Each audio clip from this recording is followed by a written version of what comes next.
കോട്ടയത്ത് നിന്നും പുറപ്പെട്ട തൃശ്ശൂർ വഴി നിലമ്പൂരിലെത്തി നിലമ്പൂരിൽ നിന്നും ബന്ദിപ്പൂർ വഴി കടന്ന ബാംഗ്ലൂരിലേക്ക് പോകുന്നൊരു വണ്ടിയാണിത്.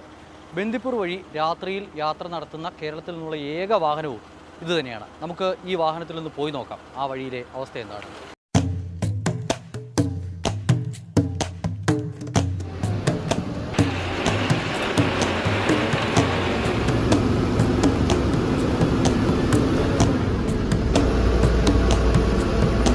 ഞാനിപ്പോൾ 3 വർഷം വെച്ചായി ഈ വഴി വരാൻ തുടങ്ങിയിട്ട്. വണ്ടി എല്ലാ ദിവസവും ഫുള്ളായിട്ട് ഓടുന്ന വണ്ടിയാണ്. നമ്മൾ കോട്ടയത്ത് നിന്ന് വൈകിട്ട് 5:30 എടുക്കുന്ന വണ്ടിയാണ്. നിലമ്പൂർ 1 മണിയൊക്കെ ആകുമ്പോൾ വരും. ഫോറസ്റ്റ് ഇപ്പം നമ്മൾ 2:45 ആകുമ്പോഴാണ് ഫോറസ്റ്റ് കയറാറ്. ഇത് ടൈഗർ റിസർവ് ഫോറസ്റ്റാണ്. അതുമല്ലാതെ മൃഗങ്ങൾക്ക് അവരുടേതായ സ്വാതന്ത്ര്യമൊക്കെ ഉണ്ടല്ലോ.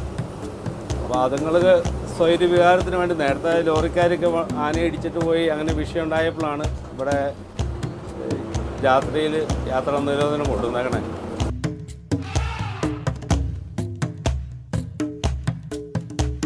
സാധാരണ എപ്പോഴും കാണുന്ന ആന, മാൻ, മ്ലാവ്, കാട്ടുപോത്ത് അതാണ് സാധാരണ കാണാറ്. പിന്നെ കരടിയെ കാണാം, പുലിയെ കാണാം, കടുവയും കാണാം. അതൊക്കെ ഭാഗ്യം പോലെ.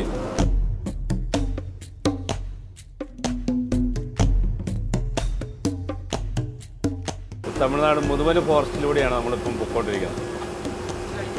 ഇത് കഴിയുമ്പോൾ നമ്മൾ ബന്ദിപ്പൂർ, കർണാടകയുടെ ബന്ദിപ്പൂർ ഫോറസ്റ്റിനകത്ത് പ്രവേശിക്കും. നേരത്തെ ബന്ദിപ്പൂരായിരുന്നു നമ്മൾ കൂടുതൽ മൃഗങ്ങളെ കണ്ടുകൊണ്ടിരുന്നത്. ഇപ്പം കുറച്ച് നാളുകളായിട്ട് മുതുമല ഫോറസ്റ്റിലാണ് കൂടുതലായിട്ട് കാണുന്നത്. റോഡിലാണ് എല്ലാം നിൽക്കുന്നത്. വണ്ടിയുടെ വട്ടം കാണുമ്പോൾ കുറച്ച് സൈഡിലേക്കൊക്കെ മാറി നിൽക്കും. ഒരു ഉപദ്രവവും ഇല്ല. നല്ല സഹകരണമുള്ള മനുഷ്യരെക്കാൾ.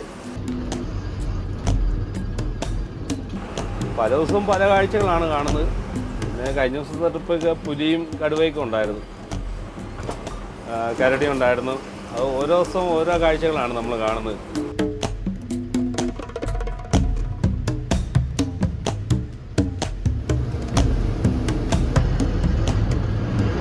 നമ്മളിപ്പം തമിഴ്നാട് മുതുമല ഫോറസ്റ്റ് തീർന്ന് ഇനി ബന്ദിപ്പൂർ, കർണാടകയുടെ ബന്ദിപ്പൂർ ഫോറസ്റ്റിലേക്ക് കയറുക.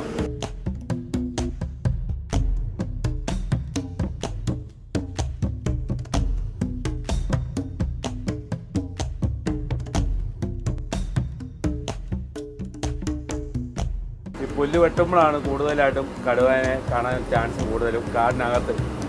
അല്ലെ പിന്നെ വഴി കിട്ടുന്നത് വളരെ റെയറായിട്ട് കിട്ടുള്ളൂ.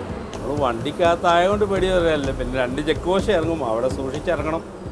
ഗാർഡിനകത്ത് 2 ചെക്ക് പോസ്റ്റ് നമുക്ക് ഇറങ്ങാനുണ്ട്. അവിടെ ഇറങ്ങാൻ നേരത്ത് മാത്രം നമ്മൾ പേടിച്ചാൽ മതി. അവർ റൂം അടിച്ച് കിടക്കുമായിരിക്കും. നമ്മൾ ചെന്ന് മുട്ടി വിളിക്കാൻ നേരത്തെ അവർ ചെക്ക് പോസ്റ്റ് എഴുന്നേക്കുള്ളൂ.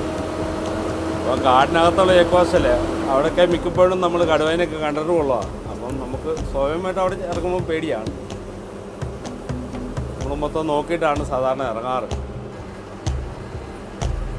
കടുവ പെട്ടെന്ന് ഓടി മാറിയല്ല, പതുക്കെ പോകുള്ളൂ.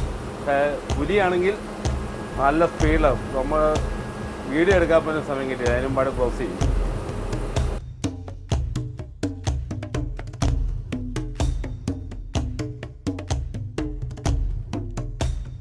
അപ്പോൾ കാട്ടിലാണെങ്കിലും മഞ്ഞുണ്ടെങ്കിൽ നമ്മൾ അത്രയും സൂക്ഷിച്ച് വേണം വണ്ടി ഓടിക്കാൻ. മൃഗങ്ങൾ വഴി നിന്നാൽ പോലും ചില സമയത്ത് തൊട്ടടുത്ത് വരുമ്പോഴേക്കാണ് അതേ കൂടെ ശ്രദ്ധിച്ച് വേണം രാത്രി കാട്ടിലൂടെ നമ്മൾ വണ്ടി ഓടിക്കാൻ.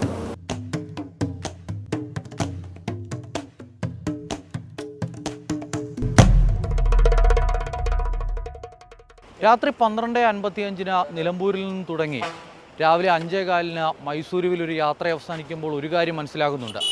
ബന്ദിപ്പൂരിലെ യാത്രാ നിരോധനം അത്ര വേഗം മാറ്റാൻ കഴിയുന്ന ഒന്നല്ല. രാത്രിയാകുമ്പോൾ റോഡുകളിൽ നിറയെ വന്യമൃഗങ്ങളാണ്. ആ വന്യമൃഗങ്ങളുടെ സ്വൈര്യവിഹാരത്തെ തടസ്സപ്പെടുത്താതെ ആ പാതയിലൂടെ യാത്ര അസാധ്യം. പ്രജോഷ് കുമാറിനൊപ്പം അമൽ തേനമ്പറമ്പിൽ, മാതൃഭൂമി ന്യൂസ്, മൈസൂർ.